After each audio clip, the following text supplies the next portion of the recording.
in Orlando. The transcript that has been released goes like so. Emergency 911, this is being recorded. In the name of God, the merciful, the beneficial, and something is said in Arabic.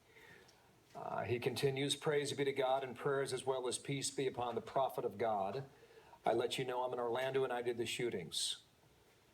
The 911 operator, what's your name? My name is I pledge of allegiance to, omitted. Okay, what's your name? I pledge allegiance to, omitted. May God protect him in Arabic and on behalf of, omitted. The 911 operator, all right, where are you? The killer, in Orlando. Where? In Orlando was the next question from the 911 operator. End of call. Remember, there were 3 911 calls that night. He made the first one and hung up. He made the second one, and this was the exchange. There was a third reverse 911 call in which the operator calls back the number that came in. So there were 3 there.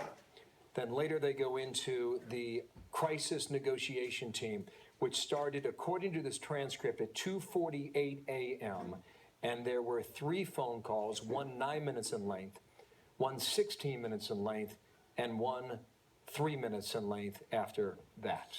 Catherine Herridge is going through all this information, as we are as well. And Catherine, I want to get to you now live in D.C. You knew this was coming, and your initial reaction based on what we have seen so far. Well, it's a pretty limited transcript, Bill. It's only about 3 pages in length. But 3 things immediately jump out to me. His pledge of allegiance to the Islamic State is like a consistent drumbeat throughout these phone calls. It's not kind of a one-off or an isolated event. He also describes himself as a soldier of the caliphate. We know witnesses inside the club described how Omar Mateen said, "Stop bombing my country." That was not a reference to Afghanistan. That was a reference to the Islamic State in Iraq and Syria. He also threatens in the phone calls that there is a car outside that is laden with explosives and that he also has a suicide vest. That further explains the reluctance, if you will, of the Florida SWAT teams to go in immediately after the suicide attacks in France in November last year. The view was that they could no longer negotiate with these people because they were willing to die, so they would go in immediately, but we did not see this in Florida. Now we have from the transcript a better understanding as to why there was the delay. And then finally, what I would note, which is really a lingering security question here, is why his phone was not blocked.